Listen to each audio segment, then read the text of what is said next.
बिस्मिल्लाहिर्रहमानिर्रहीम। अस्सलाम वालेकुम दोस्तों, मैं हूँ फ़ियान सईद। दोस्तों, रोटी अक्सर बच जाती है। बची रोटी के साथ बहुत ही टेस्टी यूनिक रेसिपी कर रहे हैं, इंशाल्लाह आपको बहुत ही पसंद आएगी। बिस्मिल्लाहिर्रहमानिर्रहीम। तो यहाँ बाउल में 1 कप बेसन ऐड कर देंगे, 1 टीस्पून नमक, 1 टीस्पून लाल मिर्च का पाउडर, 1 टीस्पून ही इसमें खुश्क धनिया पाउडर और हाफ़ टीस्पून साबुत ज़ीरा ऐड कर देंगे। थोड़ा-सा अजवाइन ऐड कर देंगे, तकरीबन 1 चुटकी, और फिर इसके अंदर हमने पानी ऐड करना है। इसके साथ हम बना रहे हैं एक बैटर, तो इसको थोड़ा-सा घोल लेते हैं और बैटर दिखाते हैं किस तरह से होना चाहिए। ये देखिए, पतला सा ये बैटर हमने तैयार कर लिया है। और इसके बाद बिस्मिल्लाहिर्रहमानिर्रहीम। तो यहाँ अब हमने क्या करना है, यहाँ हमारे पास एक बॉल और एक आलू है जो हमने काट कर बॉयल कर लिया था, इसमें ग्रेट कर देंगे। तो ग्रेट करने के बाद अब बारी है इसमें पाउडर मसाले ऐड करने की। तो सबसे पहले जाएगा इसमें नमक हाफ़ टी स्पून कुटी हुई लाल मिर्च ऐड कर देंगे, हाफ़ टी स्पून साबुत ज़ीरा ऐड कर देंगे, और फिर हम इसमें ऐड करेंगे ग्रीन मसाले। तो सबसे पहले जाएगा इसमें प्याज 1.5 टेबल स्पून, सब्ज़ मिर्च 3 के करीब जिसको हमने बारीक काट लिया था इसमें ऐड कर देंगे, सब्ज़ धनिया 3 टेबल स्पून ऐड कर देंगे, और अब हम इसको मिक्स कर देंगे।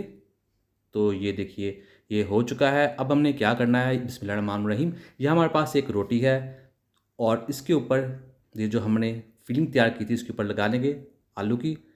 तो ये देखिए, इसके ऊपर हमें अच्छे तरीके से लगा देना है, इसको कवर कर देना है हमें रोटी को पूरी तरीके से। तो ये देखिए हो चुकी है।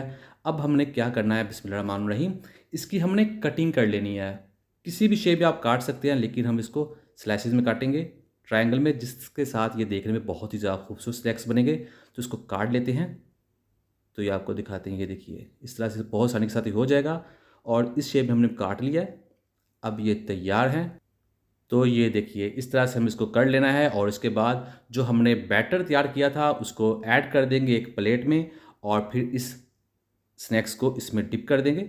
इसके ऊपर अच्छे तरीके से कोटिंग कर देनी है इस बैटर की जो हमने बेसन के साथ तैयार किया था। तो ये देखिए इस तरह से। बिस्मिल्लाहिर्रहमानिर्रहीम। तो यहाँ ऑयल हमने गर्म कर लिया है, उसमें ऐड कर देंगे इस बचे हुई रोटी के स्नैक्स को, और इसको हमने फ्राई करना है। बहुत ही आसानी से बन जाएंगे, बहुत ही क्रिस्पी और खुशबूदार बनेंगे। तो इसको हमने दोनों तरफ से पका लेना है, फ्राई कर लेना है। दोस्तों, चैनल पर नया चैनल को जरूर सब्सक्राइब कीजिए। मैं डेली ईजी और यूनिक रेसिपी करता हूँ जो अल्हम्दुलिल्लाह बहुत पसंद करते हैं। आप सबका बहुत शुक्रिया। ये देखिए स्नैक्स बनकर तैयार हैं। करते हैं इसको डिश, और आपको दिखाते हैं इसकी फाइनल लुक। बिस्मिल्लाहिर्रहमानिर्रहीम। तो अल्हम्दुलिल्लाह अल्हम्दुलिल्लाह बहुत ही टेस्टी, बहुत ही मज़ेदार लेफ्ट ओवर ब्रेड के स्नैक्स बनकर तैयार है। उम्मीद करता हूं दोस्तों आपको आज की वीडियो पसंद आई। वीडियो पसंद आई को लाइक कीजिएगा, चैनल को सब्सक्राइब कीजिए, कमेंट भी जरूर कीजिएगा। इंशाल्लाह आपको जवाब जरूर मिलेगा। तो दीजिए फिर सारी को इजाज़त। अल्लाह हाफिज़।